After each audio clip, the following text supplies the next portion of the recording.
Okay, the reason I'm calling. Hey, how are you today? Mommy. Yeah, they can hear you through this camera. Start video. No. No? Okay. Because we're using this camera. Good morning, everybody. How are you? Is Sarah Menchaca with us today? So I can't see who's logged in. I'm going to say, Let's see. I don't see her. is he okay? I'm going to say that the answer is no.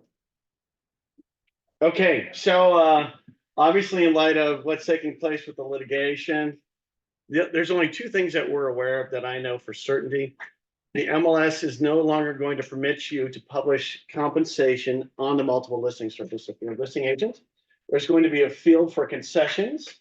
So you may be able to use something like that to cover the cost itself.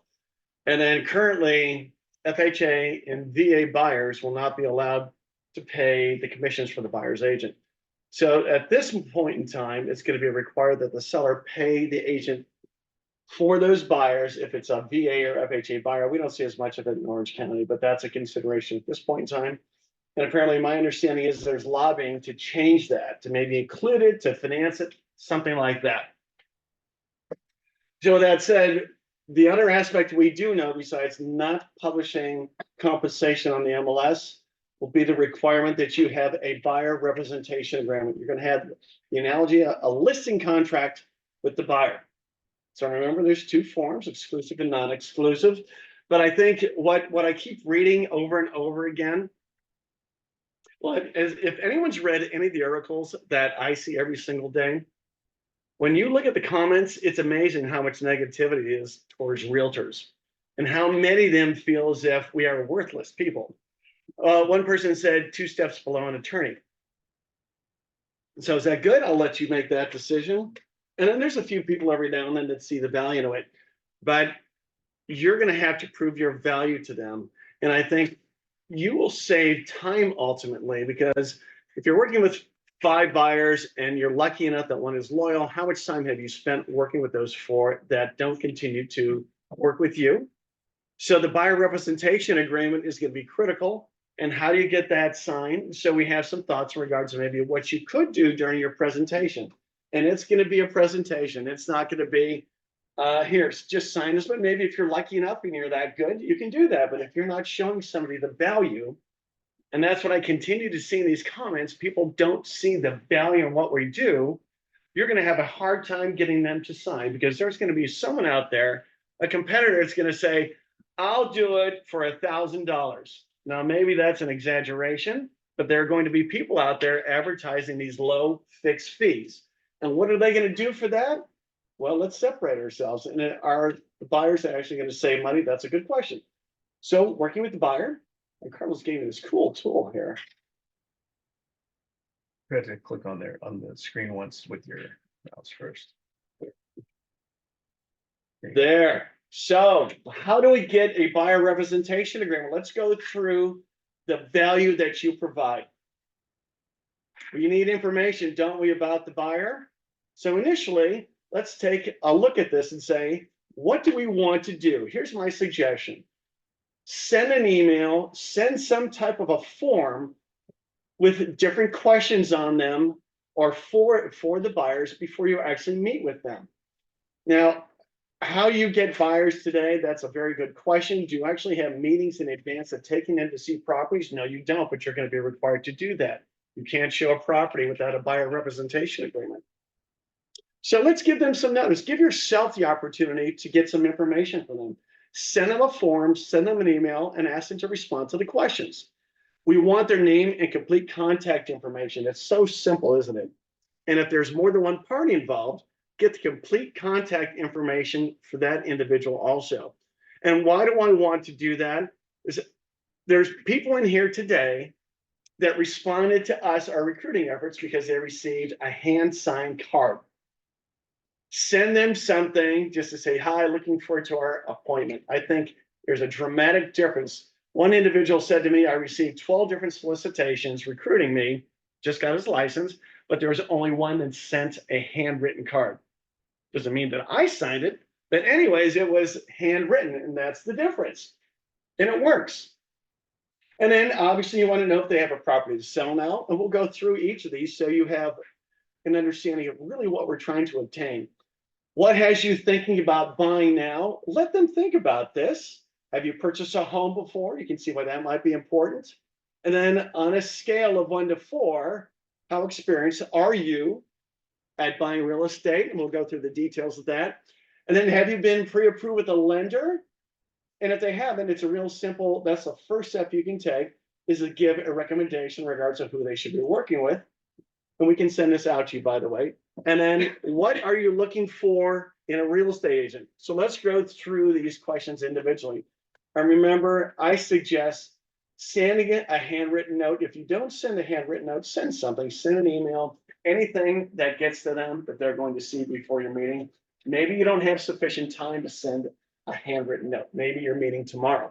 So you're going to have to just use your discretion in regards to how you follow up to set that precedence of the service that you're going to be giving them. And then the other thing, in anticipation of the presentation, I know for myself, sometimes I think I'm so smart, and then I'm sitting talking to somebody and I forget the details. I can't remember to stop at the store at night on the way home and pick up something that was asked of me. So maybe you're smarter than me and you're going to remember everything that your client says, but take notes, show respect to them, because you very well may forget something during the discussion. And what buyers complain about so often when an agent is sending them information on a property, well, because they gave them specific direction. Remember, they're working with one agent, you're working with multiple people, and they're not getting what they expected. So that's very critical. Listen to them. And now next, during the presentation, actually, we want to review the response to the questions that we sent them in advance. So how do you prefer to be contacted? Real simple. Some people are good at texting, email, voicemail, whatever the case may be, but give them the consideration of determining how they want to be communicated with, then time expectations, and then also maybe this is your opportunity to tell them, this is when I'm available. If they think that you're available 24 hours a day, they're always going to make that effort to contact you at any time. So just give them some time frame when you think that you're typically going to be available. Have you purchased a home before? Well, I think if somebody has purchased 20 homes, they're probably much more experienced as opposed to somebody who's only purchased 1 or 2 homes. So that's what it should be telling you, their level of experience. And it also may guide you in regards to the information that you want to provide them. And I know I'm sitting here saying I feel like I'm just lecturing. That's not what I want to do. Is the other thing I'm hoping for as we go through this, everybody's suggestions are critical in regards to making what we're going to be doing better. And that's the whole goal here. But with that said, we can determine their experience based upon the number of homes they purchased and sold. And you may not want to bore them, lecturing them per se, over certain aspects of the home buying process. Then are you working with a lender? Well, you should have an idea whether they are or aren't.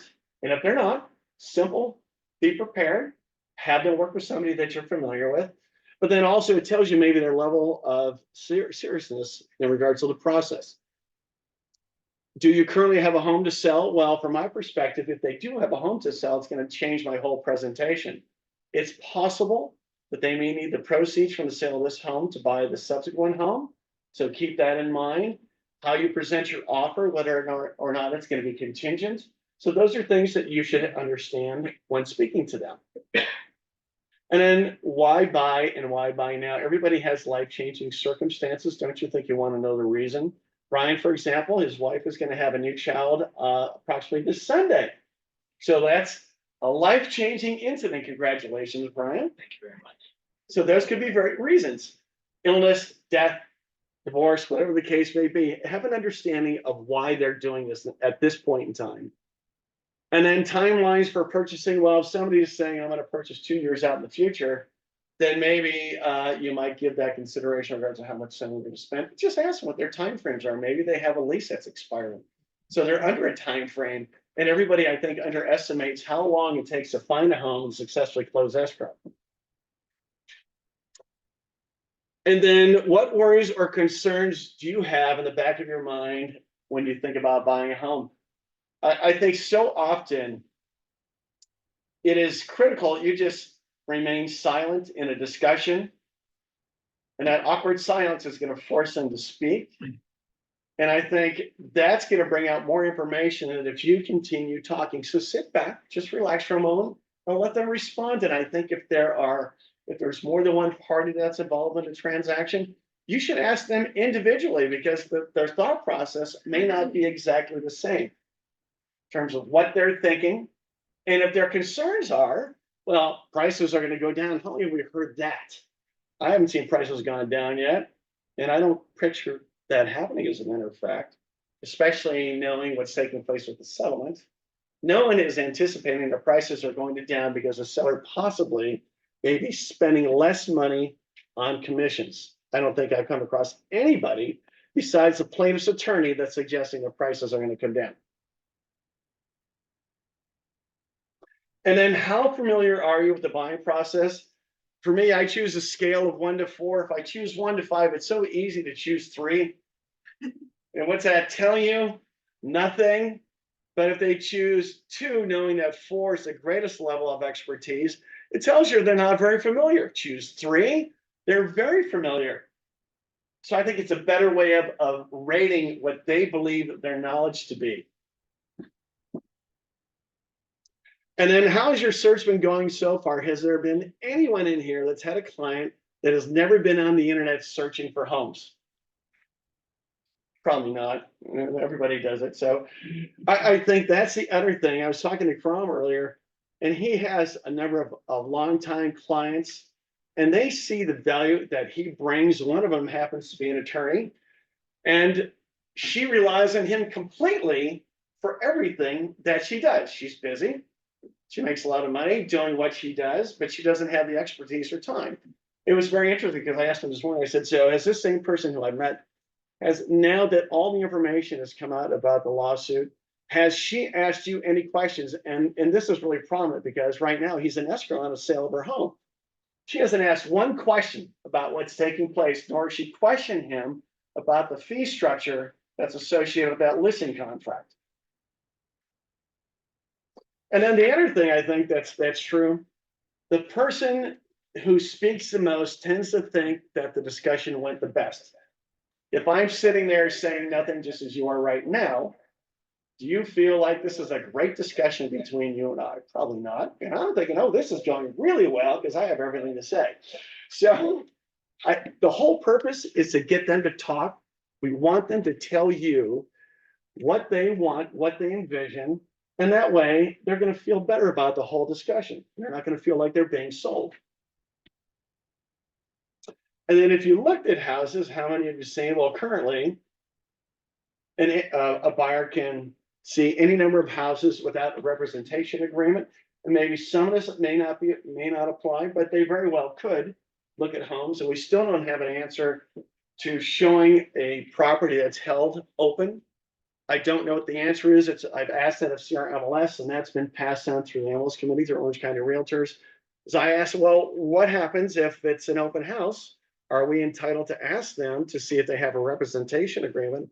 And if they don't, why are we even permitted to show the home to those people? So nobody seems to have an answer to that at this point in time. Yeah, you brought the leasing also. Nobody knows the answer to your question. What about leasing? Must you have a representation agreement with a potential tenant if you're going to show a property? I don't know why it'd be any different, but so nobody seems to know the answer at this point in time. And then what if they found the perfect house tomorrow? Well, aren't we trying to gauge their level of interest? You can gauge the level of time that you spend with them at this point in time. Your time is very important. That's the whole thing.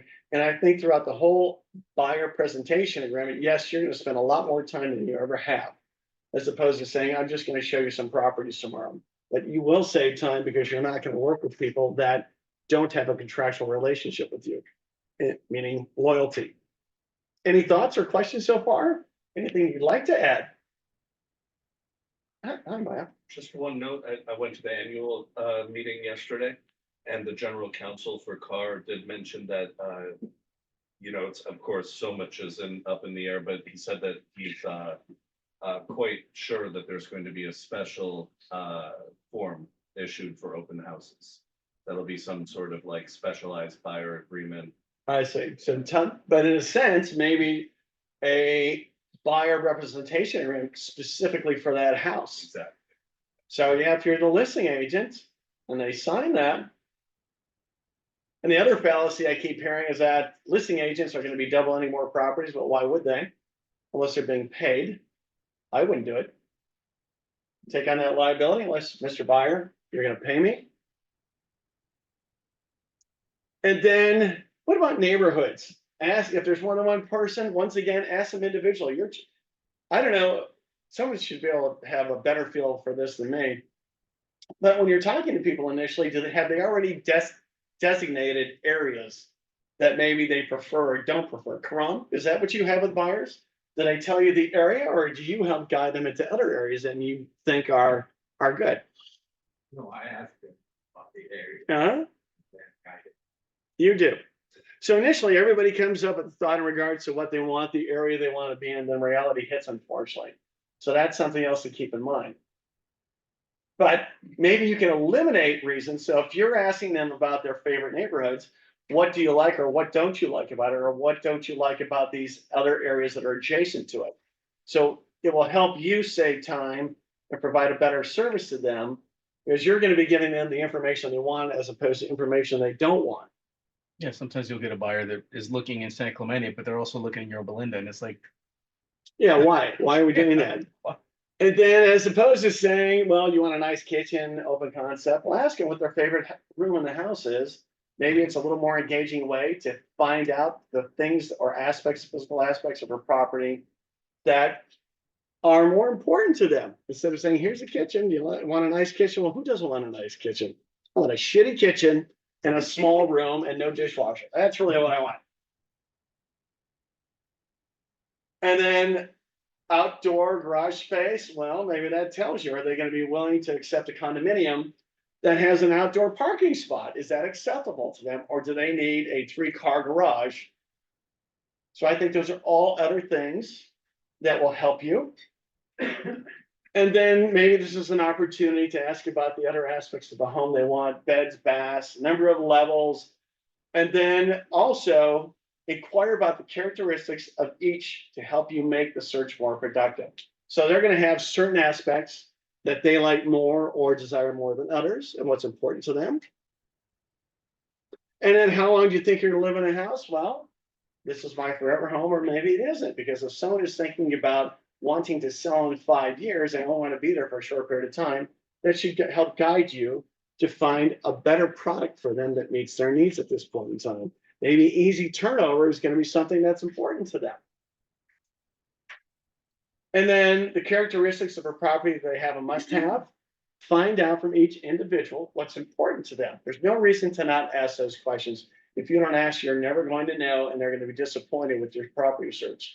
Do they want a front yard? Do they want a large yard? I don't know.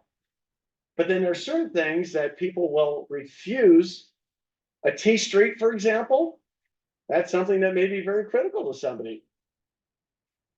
Excuse me, how about if you ask those questions, but none of those would be in your inventory? Well, I guess you've got nothing for them. I don't know. I think that's a very good question.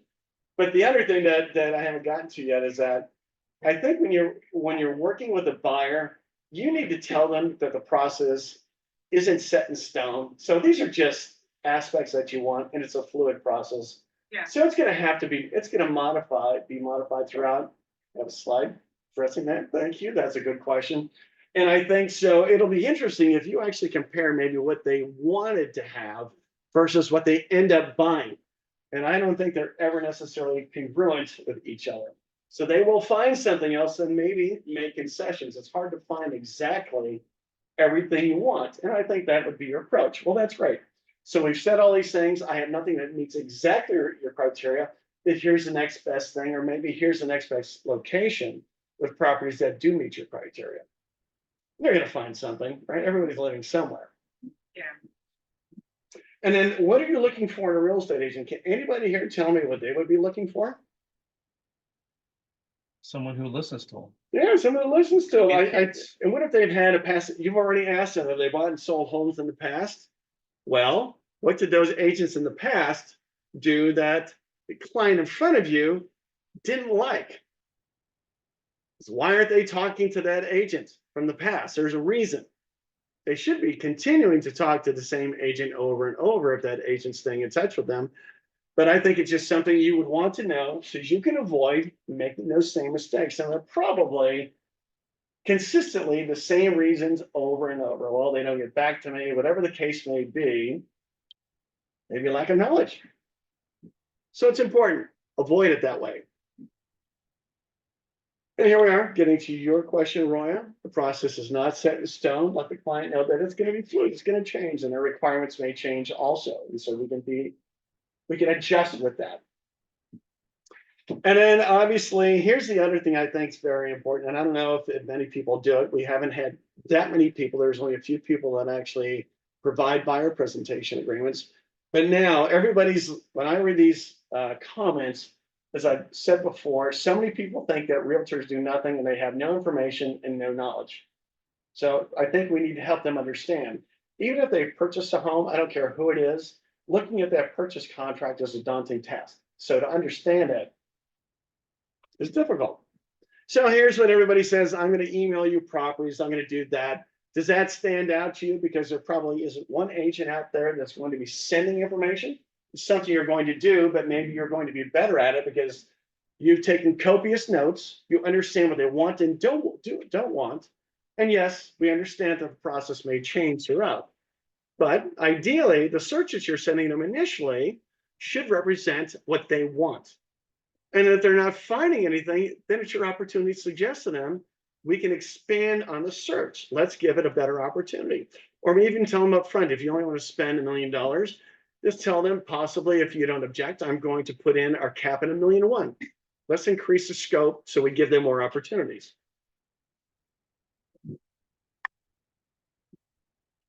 And then the other thing, comp research, if you're going to be presenting offer, how do you know what the value of the house is?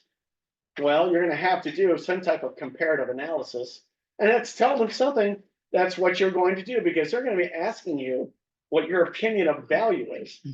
So put something together that gives an idea of what we believe the current value is. It doesn't mean that that's going to be the offering price, but they should have an idea what an opinion of value consists of. So my thoughts,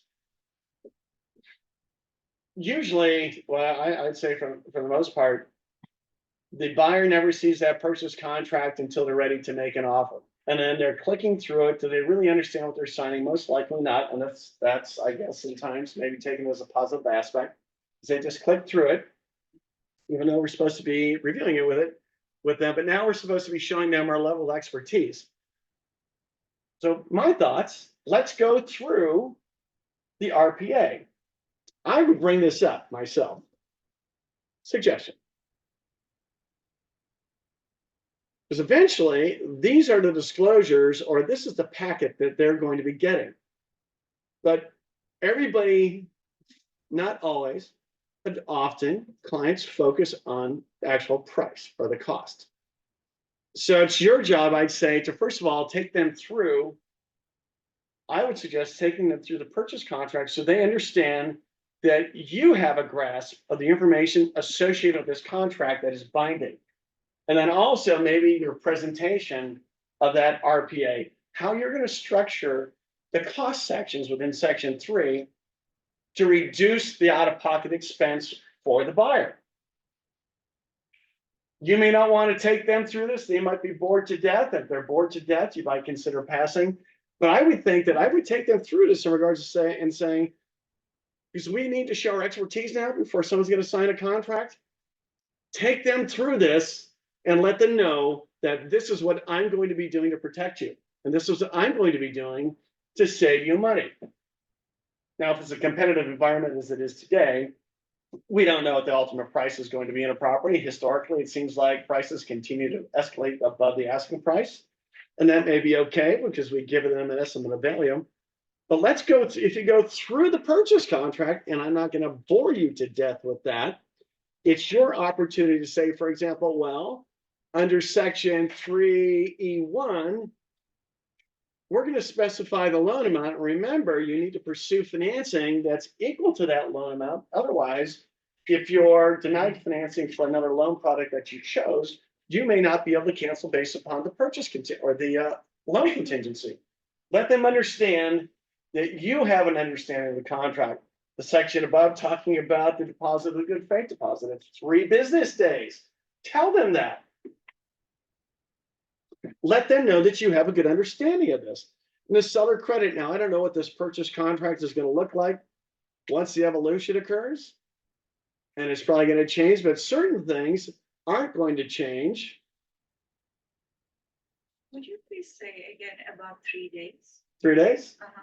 So currently the contract, and I don't expect this to change, the buyer has 3 business days following acceptance to deposit the initial deposit. Yes. That's the only aspect of the That's what contract you that's really- business days. That's what you're referring. Yes, yes.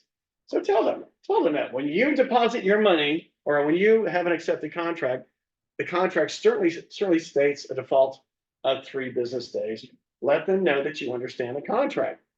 If you're not terribly familiar, you're going to be competing with agents that are very familiar, and that's going to show in the discussion with your buyer. So you need to have a complete understanding of everything. And then also, we can talk about verification of funds, verification of financing. These are all things that we're going to gather from you in advance of making your offer, because your offer is going to be stronger if I can show that you qualify versus somebody else who submits an offer that doesn't prove that they qualify. They don't understand that probably every single offer has documentation showing that the buyer qualifies, but you're going to make sure that they have that information. You can even talk about the contingency period. Here's timeframes that we have to meet. And if we don't, the contingency can live on possibly unless the seller forces us to remove those contingencies. So is there any reason not to educate them on the contract because it's showing how well or your knowledge base is compared to anybody else? I don't know if anyone else is going to actually take them through this. So this is my suggestion. And obviously, I want suggestions from you also in terms of what we can do to make a buyer presentation stronger. And then this section talks about allocation of costs. Well, maybe for the most part, you tell the seller, here's what I'm going to do. Industry standards tend to be this, but I'm going to ask that the seller pay for all these costs. I'm going to ask that the seller pay for your side of the escrow fees. Customarily, you will see most offers saying each their own, something like that, and other aspects in which the seller may be picking up costs. But this is what I'm going to do to save you money.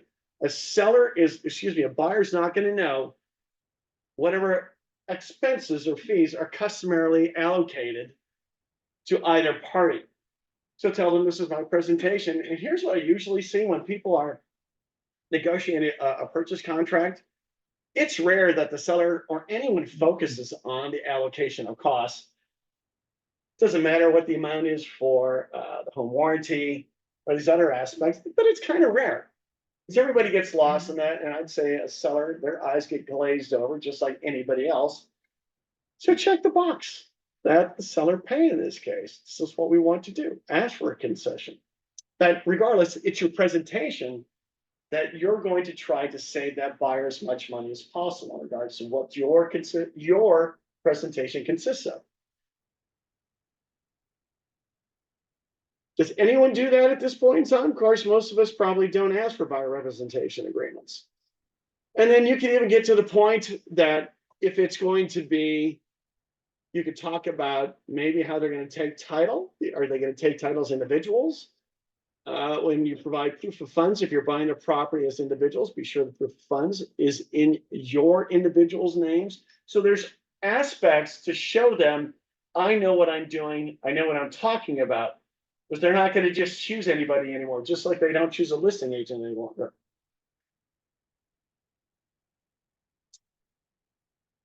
Okay, now if I want to go back to that slide, Carlos. You just close that. Yeah.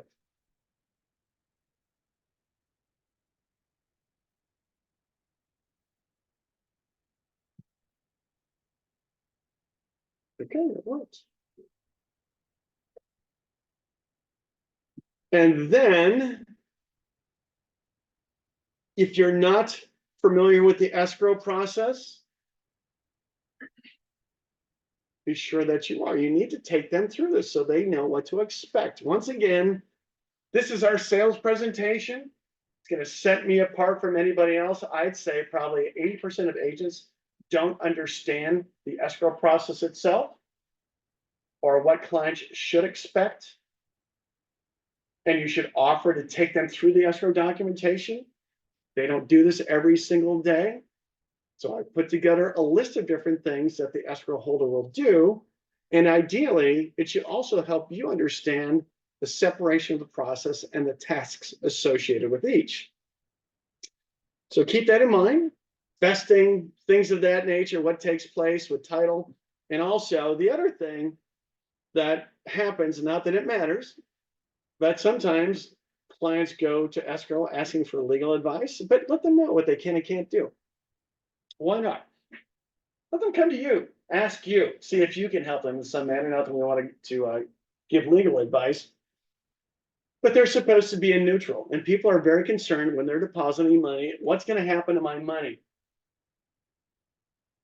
So that's important that they understand escrow is a neutral, unbiased, supposedly, and they have nothing to do with the release of the money, but then also to help them understand that possibly for any monies to be released or any type of negotiations, it's going to require the consent of both principals. Then also tell them during the contingency period what you're going to be doing. Schedules, inspections, so on and so forth. You're going to be there. You're going to be helping them. And then actually, you're going to confirm with their presence that those repairs that were negotiated are complete. And then this is a timeline that Carlos has in his presentation. And I think this is something helpful because it's going to talk about all of the different tasks that are required throughout the transaction in which you're going to be assisting them with. So if they feel confident that you have a grasp of the whole transaction and all the aspects of it, I think it's certainly worth a lot more money. Would I spend $3,000 or $5,000 more? Easily, as opposed to somebody, yeah, I'm going to give you a great deal, and here, sign here. Well, what are you going to do for me? I'm not sure what that agent is going to say. So this is something we're all going to be faced with, and of course, so are the buyers. That's probably the biggest benefit of everything that's happening here. I don't think this is anything negative in any way. And in every single article I read, besides the people who are complaining about realtors, there isn't one person who indicates that they believe that prices are ever going to come down, or that the seller is going to reduce their purchase price by 2% because they're not paying the commission for the buyer's agents. I don't believe that for a moment. I wouldn't do it. I don't think anybody in this room could truthfully say, yeah, I'm going to discount it because I'm a good guy. Any thoughts or questions? Commission doesn't dictate the price.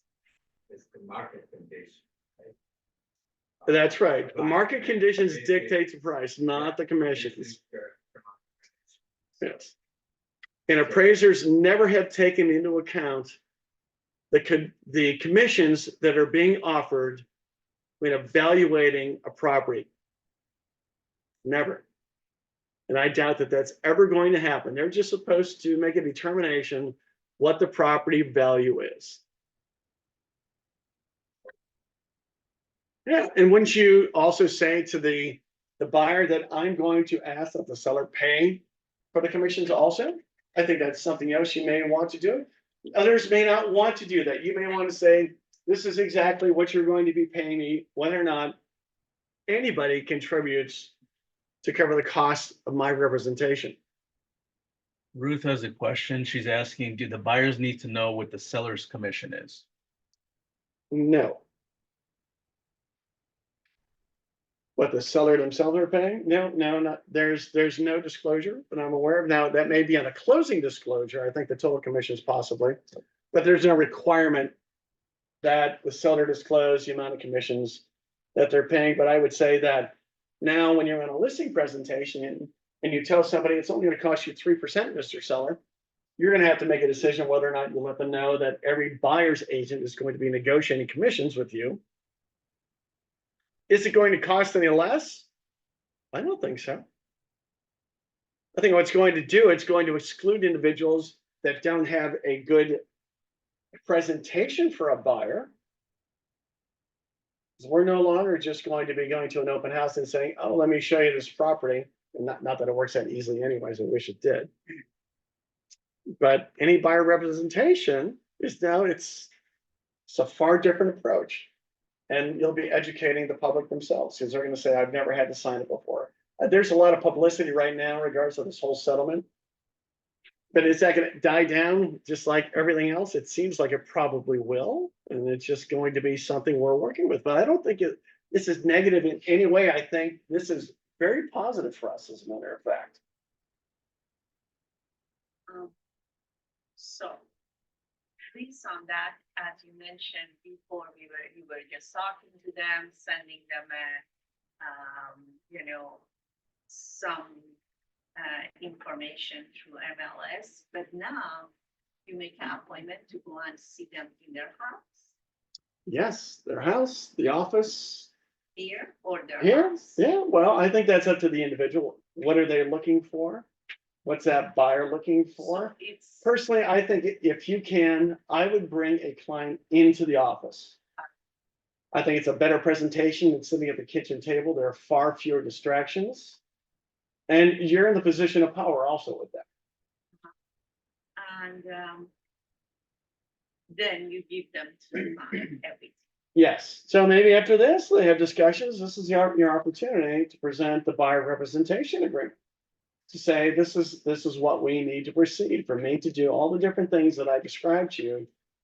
Is for me, this is just a one-sided conversation, so this is gonna be an hour and a half. That would be a guess in regards to the discussions that I would think. Pardon me? It's a listing appointment, yeah. And a lot of listing appointments go a lot longer than that. Most probably do. So, for instance, you make your contract based on a 6 months, and it's according to a law, up to a certain date, the seller would pay, and then after that, they would pay. So you explain all of that. Yeah, currently it's designed that way, and I would expect the same thing. You Yes. expect the same thing? Yeah, well, I think that's going to be an available field on the revised form that should be forthcoming. But maybe the seller doesn't pay, maybe the seller just offers or gives a concession, and then the buyer's still paying. That's a problem. It could be a problem. Can the buyer actually finance payment of the commissions in the transaction? Well, we don't know yet. That's yet to be determined. Richard? Yes. I have a question. Have we heard anything from home builders, kind of what their approach is gonna be with this? Yeah, actually, somebody asked me the other day, I haven't heard anything directly, but I don't see any change. Because for the most part, home builders are offering compensation that's not on the MLS, and that's the only prohibition. They have sometimes standing inventory that they may put on the MLS. So they'll probably just expect somebody to call and say, well, how much you pay? Yeah. Because that's what everybody's gonna be doing. And then the anti-steering aspects of this litigation, I don't know why that's gonna change, because of course, people are saying, well, agents will just call a listing agent and say, how much are you offering? And not take them to a property in which they're not offering any compensation. At least then you can have a conversation with your buyer and say, hey, man, I can't get involved in all the liability associated with this transaction. I just spoke to the agent, they're not offering any cash. So then you have more of a grounds to justify your fee to them. Yeah, well, you're gonna have to have that, you should have that contract signed before you even make those phone calls, because you're possibly wasting your time representing or working with the buyer before they're willing to sign. So I think that that's a personal decision. Would you continue to make phone calls on behalf of somebody? And then tell them, give them the results of those discussions, which would be very negative, obviously. Or do you have to sign first before I start wasting my time with you? Because if you're not showing any loyalty, you have to give that consideration. How much time are you gonna spend with somebody? I mean, this is a little bit beyond, similar to a little further than, I need you to be pre-approved before I show you any properties, before I work with you. We need to know how much you Yeah, qualify for, right? right. So This would be the same thing, but to the next level. I need this signed before I can work with you, show you any properties. Yeah, So, Richard, first you have to sit down with buyers, explain all the value you have, and then, hey, this is the new regulation in real estate that we charge buyers. This is, no, I'm buying, I heard that seller pays. Can we, in that aspect, can we request on contingency from listing agent then on the proceeds we want this much fixed amount? oh yeah, you can make any offer and you can now negotiate the And commissions. can you say for commission? You can, Buy- well, right, agent? it depends. Yeah, that's gonna be a good question. You can, yes, you can ask that the seller pay for the buyer's agent's commissions. On the contract, we're gonna explain to the buyer that we are, this is the way it is, you pay the commission, but I do my best that you don't pay, I get it from the seller. If not, you need to pay 2.5%, and I need your. Well, that's close. You're gonna do your best to get the seller, and if the seller doesn't pay, then the buyer's gonna have to pay, And yes, I need your initial to accept this offer condition. yes. Otherwise, you can't show them any property. Wasting time. No one can show any property. That's one of the biggest advantages of this.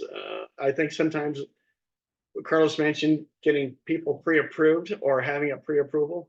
And buyers sometimes take offense to that even. How dare you ask me? I had the money. So this is supposedly going to be applicable to everybody, right? There's going to be somebody that's violating it, but why would you? Why would you show property unless you have an agreement? You know, unfortunately, the media just, the advertising is that they making that law because many people, they go and look into Zillow or Redfin and find a house, so why they have to pay more in a, why they have to pay more, seller has to pay more. And this way, there also some mindset of some buyers is that if I go through Zillow, I shouldn't pay you. So how do you convince them that why this is better? Well, I think if they go through Zillow, for the most part, the agent's picture and contact information is not the listing agent. When you're looking at a listing on Zillow, for the most part, it's somebody who's paying to have their profile picture associated with that. So buyers that call agents on Zillow are surprised to find out that it's a buyer's agent. It is not the listing agent. So they think they can circumvent any buyer's agent by going directly. So I think from one standpoint, that's why Zillow themselves, they're concerned, or at least investors in Zillow are concerned that fewer agents are going to be spending money to advertise properties on Zillow or paying for the Zillow services.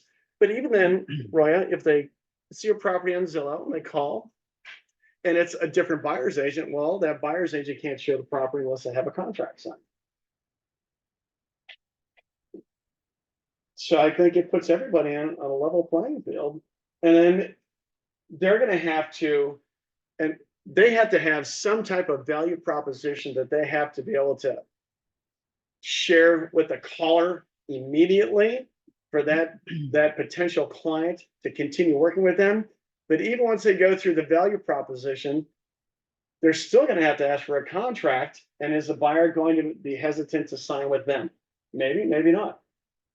So is it still the case that if you do have a listing, the agent would say that if I bring my own buyer, I would get higher commission, like a double, or not? If the buyer agent would say something, Because sometimes there are people that they would come see their property, Mhm. but they don't have any agents. right? So in that case, if He's saying double ending. to pay double, like if it's a listing, is that the case still? Can they go directly to the listing agent? You mean? Yeah, Sure, but the seller has to pay double, no. no? If It's you took not the that listing and you're only being paid 3%, So then the agent cannot just say that if I'm being a buyer, I'm gonna get higher agent, or higher than a 3%. No, because the seller said I'm paying 3%. So if the seller just says, I'm gonna pay you 3% Then, to list the property, it's all the seller's obligated to pay. So if you're the buyer, you come to me, I'm the listing agent, I'm gonna say, sure, I'll represent you, but you're gonna have to pay me. nice. Or the other side is, and this would be very negative, you're gonna have to pay me, but I'm gonna negotiate on your behalf to have my seller pay for my commissions. I think that would be a very awkward discussion. If I'm representing the buyer, I go to my seller who I have a listing contract with. Yeah, but I want you to pay the commissions to the buyer. Oh, So I that's don't think good. I don't think it's advantageous for a listing agent to even request. I think it's a disadvantage for a buyer because if I'm a listing agent, I am less likely to say, we're gonna try to get the seller to pay the commissions you owe me. Mhm. You're gonna have to pay it. I guess you would have to know your seller first of all. If the seller already is offering a concession, maybe you can negotiate that, but the seller is going to be made fully aware that you're earning more money now representing the buyer, and it could be coming out of the seller's pocket. Kim has a question. She said, who's going to be policing the buyer agreement? And do we have to show it? And where? I don't know, and I don't know. And she says, I feel some agents aren't gonna bother doing their job. And how will that affect them? Well, I would agree. There's never always 100% example of which people do their job. So if an agent is willing to show property without having a buyer representation agreement, that might be their personal decision and they very well may lie. And I'm not aware how this is going to be policed at this point in time. But if they're foolish enough to show people property without having that representation agreement, wasting their time and violating the law, that I guess it's at their discretion. I don't know what benefit there would be to be showing property without the contract, knowing you could be wasting your time and you may not be earning anything. I can see how that would be a problem for certain cultures where they say, I don't want to offend my client. They're older, I've been working with them for a while. I can definitely see that happening with some cultures where they wouldn't get them to sign right away. They may not, but Yeah. then that's a risk they take, I guess. Two aspects of risk, violating the law and then the risk of not earning anything. Because certain cultures will say, I don't have to pay you anything. Just don't represent it. I think, can I ask, so, it's in reference to like, say, when the COVID forms were out, right? Everybody required a COVID form before they would allow somebody into their listing. So is this just going to also fall on the listing agent to confirm the documentation? Well, I don't have an answer to that, but I think that's a great analogy, the COVID form. Could the listing agent make it a condition that you present a signed representation agreement? And if not, you must sign an agreement with me. But then someone said, Maya, that there's some type of a representation agreement if you're the listing agent or you're holding an open house that may be required of the person that's coming through. It's still a representation agreement. If I could add one thing too, there was a lot of conversation around lunchtime, because there was a comment made about how, no, there will not be like some sort of registry for the buyer's agreements that are created, right? And what do I do? Of course, today this same thing stands for in certain situations, but like, what do I do if my buyer goes behind my back, goes to an open house and then signs up with a listing agent, tells them they don't have anybody representing them. They go through a transaction, get through escrow, because there's nothing escrow can refer to see if there's a conflict, right? Mhm. But my opinion is that we should put pressure on the MLS to create a register for buyer's agreements, where you would be able to submit proof that you have a buyer's agreement, and then that way it would be checked. There'd be a record of it somewhere. The buyer would still be responsible for 2 commissions in the event you described. If they Right, have right. But that's if you follow up and find out the buyer went through a transaction and pursue it, right? Yeah, that's a good point. I don't know if it's fair to make it the responsibility of the agent to verify that whatever the buyer told them is true. In the listing contract, for example, we're entitled to rely on the representations of the seller. So that, boy, that would be a big burden on a buyer's agent to verify that there is a contract signed before they ask them to sign.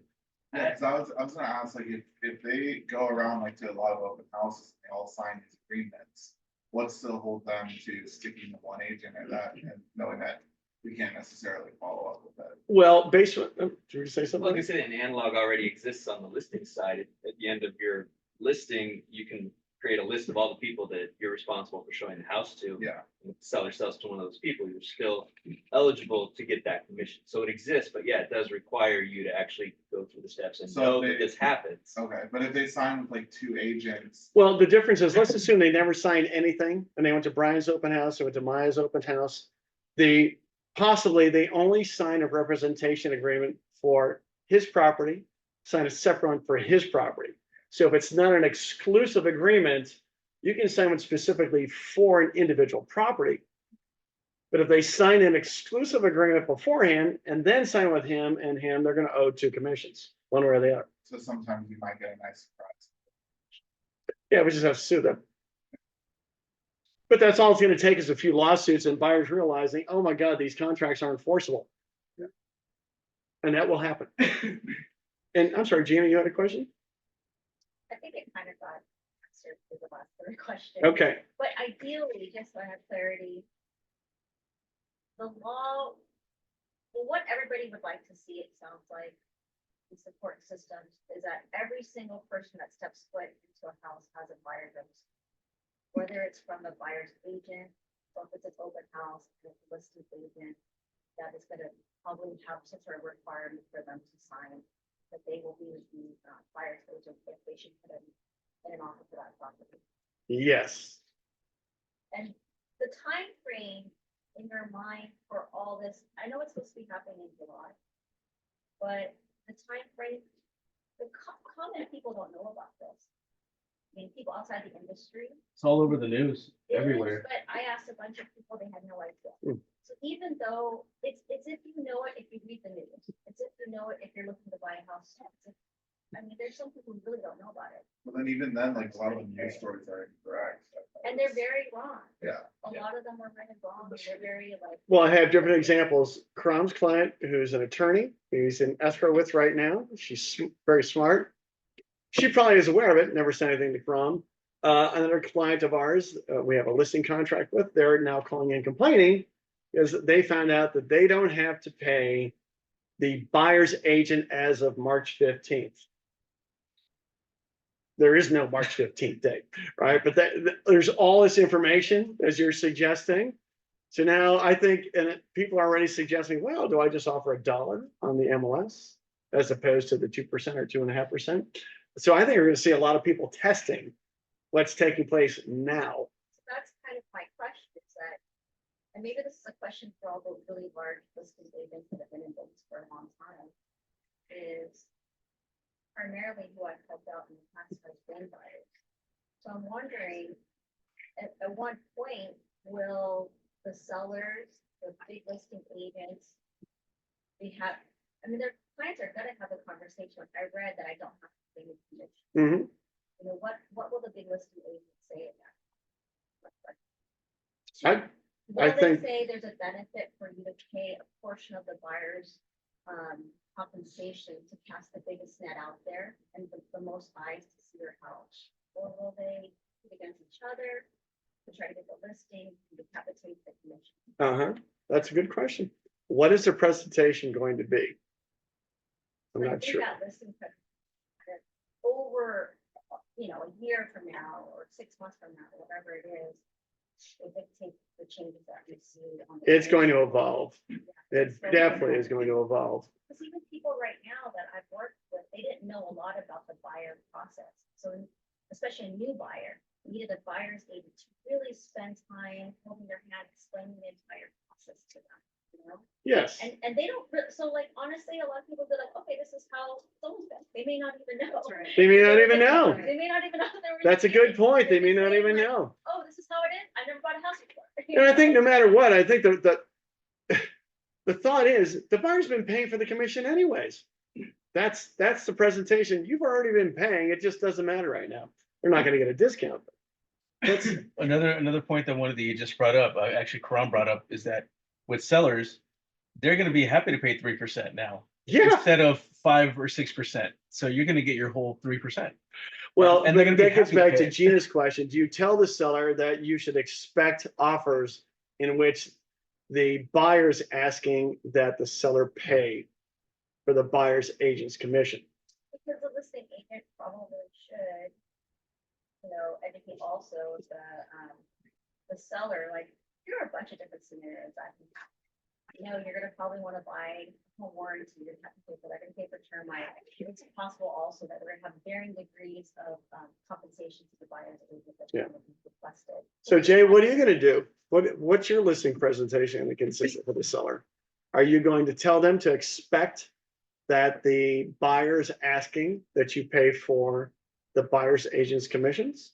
Are you gonna have that discussion with your sellers? No, you don't think so? Not necessary. Okay, it's not necessary. So if the sellers were to give some commission, it doesn't show up as what's the Concession? it's not, it doesn't show up as a concession, right? Because it's not. The a only thing it's concession gonna to the say is buyer. that there's a concession. $15,000, $20,000, $30,000. Even if it's not going to the buyer directly. It's not gonna, it just can't be tied to commissions. Right. But I can call you as a listing agent and say, will your seller pay my commissions? And they can say yes. And you just. And they can sign a pay the different form commissions. directly. Yes, and then the seller can pay those commissions directly, exactly. And the commission conversation in the process of escrow, like in a seller's market, to Jay's point, maybe a seller doesn't have to pay any of that with the buyer's agent. Doesn't have to. But let's say one day in 100 years from now, it becomes a buyer's, right? And it might. Then it might, It will at some point. at some point. Yeah, the seller doesn't have to pay anything, but I think it now comes down to what is the best net proceeds in a transaction. That's how I would evaluate each and every offer. You, Mr. Seller, you're gonna net more with this offer simply because, even though you're paying commissions.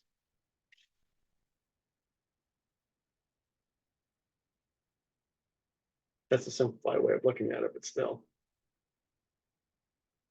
But it gets back to, once again, better show your value to these buyers. Otherwise, why are they gonna sign anything with you knowing that they're gonna have an obligation? You can always take a non-exclusive buyer's representation agreement. It could be limited. It could be for certain properties, but is that something you want to do? And let that buyer go from open house to open house and sign different representation agreements with the listing agent? They're gonna have to pay anyways.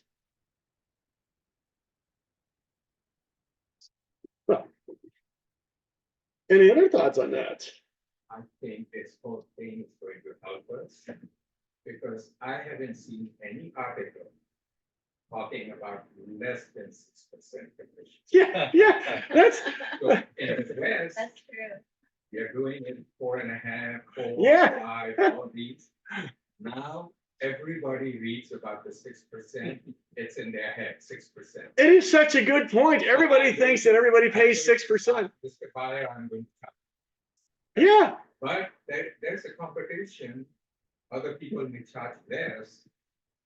But the point is, Walmart is in business, so is the Bloomingdale and Nordstrom, right? So is the Target. Everybody is in business. You just have to create your own business model and show them the value. And this is this is a very good way to show them why we deserve this pay. They think we just sign it and do it. and that's it. It's so 10 simple. hours and get paid. Yes. I think that's the whole idea. Show them what you know and what you're doing. And if nobody else is doing that, you have a much better opportunity to work with somebody as opposed to saying, hey, just sign my representation agreement. But yeah, that's an excellent point. Everybody thinks it's 6%. I keep reading that over and over. You're saving money now. It's only 5% total. And then in their brain, it's 6%, your state commission is 6%, that's it. Yeah. And just work on that. Yeah, I told Karan it was funny. My parents had passed away. Sold my parents' house and it sold for $155,000 in Ohio. And I'm looking at the listing contract and it was 6%. And I thought that's all they're earning. And it was split between two agents, $4,000 to $4,500 each, and all the work that I saw them perform. I thought this is just crazy. Yeah, I can understand why it's less here percentage wise, but fortunately they've been reinforcing the 6% commission, so they're saving money now. It's funny, isn't it? Well, any other questions? Got a quick one What's about, what about the scenario where you've signed a buyer agreement, you know, stating 3%, and then the listing agent is offering 2%? You know, so is there an opportunity to make up the difference, or is it are you then forced to just take the 2%? No, that's at your discretion. So you can bet the buyers are going to be negotiating with you, as they do now. Yes, so yeah, you could agree and accept 2%. So the buyer asks you, decide it's best to move forward.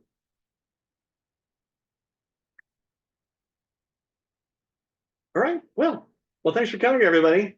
Thank you. Good to see you.